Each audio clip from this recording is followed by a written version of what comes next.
नमस्कार।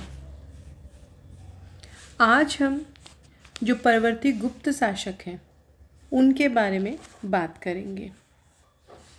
स्कंदगुप्त के पश्चात विशाल और शक्तिशाली गुप्त साम्राज्य पतन के मार्ग पर तेजी के साथ अग्रसर हुआ। पुरुगुप्त से अंतिम गुप्त शासक विष्णुगुप्त तक इस वंश में अनेक शासक हुए। गुप्त वंशावली में इनका स्थान निश्चित करना एक कठिन कार्य है। इस समय गुप्तों की दो शाखाओं स्कंदगुप्त के वंशजों और बुद्धगुप्त के वंशजों ने शासन किया। स्कंदगुप्त के वंशजों जैसे कि पुरुगुप्त, नरसिंहगुप्त, कुमारगुप्त द्वितीय और बुद्धगुप्त के वंशज जैसे कि वैन्यगुप्त, भानुगुप्त इत्यादि। बुद्धगुप्त के शासन तक साम्राज्य की जो अनेक इकाइयां थी वे स्वतंत्र हो चुकी थी। उसकी मृत्यु के पश्चात गुप्त वंश की एकता भी नष्ट हो गई। अब सबसे पहले हम बात करेंगे पुरुगुप्त की, जिसने कि 468 से लेके और 469 ईस्वी तक शासन किया। स्कंदगुप्त की मृत्यु के पश्चात उसका सौतेला भाई पुरुगुप्त जो है वो वृद्धावस्था में गद्दी पर बैठा। वह बहुत कम समय के लिए गद्दी पर बना रह सका। उसके समय से ही गुप्त साम्राज्य के पतन की प्रक्रिया प्रारंभ हो गई। हालांकि साम्राज्य की प्रतिष्ठा को पहली चोट स्कंदगुप्त के समय जो हूण आक्रमण हुए थे उनसे होने लगी थी। पुरुगुप्त की मुद्राओं पर प्रकाशदित्य और श्री विक्रम लेख उत्कीर्ण मिलने इनसे पता चलता है कि संभवतः उसे भी हूणों के आक्रमण का सामना करना पड़ा। उसके समय में आंतरिक गृह कलह भी प्रारंभ हो चुका था और इसका विरोध स्कंदगुप्त के पुत्र कुमारगुप्त द्वितीय ने किया, जिसके कुछ सिक्के उसी के समय में मिले हैं तथा जो पुरुगुप्त की मृत्यु के बाद भी जीवित रहा। पुरुगुप्त के शासनकाल की किसी महत्वपूर्ण घटना का उल्लेख नहीं मिलता है। पुरुगुप्त के उत्तराधिकारी के विषय में भी स्पष्ट तौर से पता नहीं चलता है। भीतरी और नालंदा अभिलेखों के आधार पर नरसिंहगुप्त, नालंदा के एक अन्य मुद्रा लेख के आधार पर बुद्धगुप्त और सारनाथ के शिलालेखों के अनुसार कुमारगुप्त द्वितीय पुरुगुप्त का उत्तराधिकारी हुआ। कुमारगुप्त द्वितीय के भी शासक बनने की बात प्रमाणित हो चुकी है, परंतु इन शासकों की निश्चित तिथि और उनके राज्यकाल की जो घटनाएं हैं उनके विषय में स्पष्ट जानकारी नहीं है। अब हम बात करेंगे बुद्धगुप्त की, जिसने कि 477 से लेकर 500 ईस्वी तक शासन किया। ये पुरुगुप्त और रानी चंद्र देवी का पुत्र था और एक योग्य राजा था। बाह्य दृष्टि से उसके समय में गुप्त साम्राज्य काठियावाड़ से लेकर पूर्वी बंगाल तक और दक्षिण में नर्मदा नदी तक फैला हुआ था, परंतु वास्तव में उसकी सत्ता का क्षेत्र काफ़ी संकुचित हो गया था। इसके अभिलेखों जैसे कि सारनाथ अभिलेख, दामोदरपुर, पहाड़पुर ताम्रपत्र और ऐरण स्तंभलेख आदि से पता चलता है कि काठियावाड़, बुंदेलखंड, इलाहाबाद और रीवा क्षेत्र, नर्मदा तट, उत्तरी बंगाल आदि क्षेत्रों में महाराज की उपाधि धारण करने वाले अनेक शासक हो गए थे। प्रांतपति भी लगभग स्वतंत्र शासक बन चुके थे। वे नाम मात्र के लिए गुप्तों की अधीनता स्वीकार करते थे। उनके प्रमुख प्रतिनिधि शासकों में महाराज सुरश्मि चंद्र, नायक उपरिक, महाराज ब्रह्मदत्त, मात्र विष्णु जो कि मालवा में थे आदि का नाम लिया जा सकता है। उसने नालंदा महाविहार के उत्थान के लिए भी काम किया। वह संभवतः बौद्ध मतावलंबी था। उसने लड़खड़ाते साम्राज्य को स्थायित्व प्रदान करने की कोशिश की। उसके सबसे बड़ी सफलता ये थी कि उसने बाह्य दृष्टि से गुप्त साम्राज्य के वैभव और सम्मान को बनाए रखने का प्रयास किया। उसके समय में शांति और सुव्यवस्था थी। इस दृष्टिकोण से वह अंतिम महान गुप्त शासक प्रतीत होता है। बुद्धगुप्त के उत्तराधिकारी जो थे, अगर इनकी बात की जाए तो इसका जो भाई जो था नरसिंहगुप्त बालादित्य वो गद्दी पर बैठा। इसी समय पूर्व में वैन्यगुप्त और पश्चिम में भानुगुप्त ने अपने अपने को स्वतंत्र शासक घोषित कर दिया। इससे ये साफ जाहिर होता है कि बुद्धगुप्त की मृत्यु के बाद गुप्त वंश की एकता एक तरह से नष्ट हो गई और गद्दी के दावेदार विभिन्न राजकुमारों ने अपने अपने स्वतंत्र राज्य स्थापित करने प्रारंभ कर दिए। भानुगुप्त और वैन्यगुप्त का गुप्तों की मुख्य शाखा से क्या संबंध था ये निश्चित और स्पष्ट नहीं है। भानुगुप्त का केवल एक उत्कीर्ण लेख ऐरण में मिला है। इस अभिलेख में कहा गया है कि भानुगुप्त और उसके एक सामंत गोपराज ने एक युद्ध में महान पराक्रम का परिचय दिया। संभवतः वह युद्ध हूणों के विरुद्ध लड़ा गया था। इस युद्ध में गोपराज वीर गति को प्राप्त हुआ।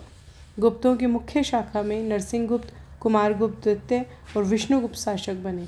नरसिंहगुप्त के शासनकाल में गुप्त साम्राज्य पर अनेक विपत्तियां आई।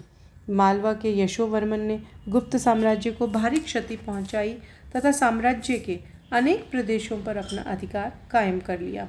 यशोधर्मन से प्रेरणा प्राप्त करके दूसरे अन्य विभिन्न स्थान जो थे उन पर भी स्वतंत्र राज्यों की स्थापना हो गई। गुप्तों का अधिकार सिमटकर मगध और उसके निकटवर्ती क्षेत्रों तक ही सीमित हो गया। इसी काल में मिहिरकुल नामक हूण सरदार ने साम्राज्य पर आक्रमण किया और नरसिंहगुप्त को कर देने के लिए बाध्य किया। युआन च्वांग यानी कि ह्वेनसांग के विवरण में से ज्ञात होता है कि नरसिंहगुप्त ने मिहिरकुल को युद्ध में बंदी बनाकर उस पर विजय प्राप्त कर ली, परंतु बाद में उसे छोड़ दिया। नरसिंहगुप्त जो था ये बौद्ध धर्म का भी संरक्षक था। उसने नालंदा में बौद्ध विहार का निर्माण करवाया। गुप्त सम्राटों में अंतिम सम्राट कुमारगुप्त द्वितीय एवं विष्णुगुप्त हुए। साम्राज्य में चारों तरफ विद्रोह उठ खड़े हुए जिन्हें दबाने में ये असफल रहे और 570 ईस्वी के आसपास गुप्त साम्राज्य पूर्णतया नष्ट हो गया। गुप्तों की सत्ता मगध के निकट सिमट कर रह गई, जहां उत्तर गुप्तों ने 8वीं शताब्दी तक राज्य किया। अब बात करेंगे हम कि गुप्त साम्राज्य का जो पतन हुआ था इसके क्या क्या कारण थे। तो अगर राजनीतिक कारणों की बात की जाए तो इसके अंतर्गत हम कह सकते हैं दुर्बल शासक और साम्राज्य के ऊपर आक्रमण। गुप्त साम्राज्य के पतन के लिए राजनीतिक कारण बहुत अधिक उत्तरदायी थे। इनमें एक प्रमुख कारण ये था कि स्कंदगुप्त के पश्चात गुप्त राजाओं में अधिकांश अयोग्य और दुर्बल शासक निकले।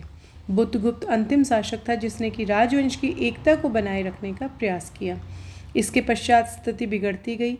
गुप्त वंश में उत्तराधिकार के किसी निश्चित नियम के अभाव में पारिवारिक कलह और गृह युद्ध की स्थिति सदैव बनी रही। इस अव्यवस्था का लाभ उठाकर अनेक अधीनस्थ शासक जो थे वो स्वतंत्र बन बैठे। राजघराने की स्थिति से लाभ उठाकर अनेक क्षेत्रों में स्वतंत्र राजघरानों की स्थापना हुई, जिनमें मोखरी, मैत्रक, गौड़ इत्यादि के राज्य प्रसिद्ध थे। मालवा में यशोधर्मन के उदय ने भी गुप्तों की शक्ति पर प्रहार किया। इतना ही नहीं, कुमारगुप्त प्रथम के समय में साम्राज्य को विदेशी आक्रमणकारियों का भी सामना करना पड़ा। हूणों के आक्रमण ने साम्राज्य के विघटन की प्रक्रिया तीव्र कर दी।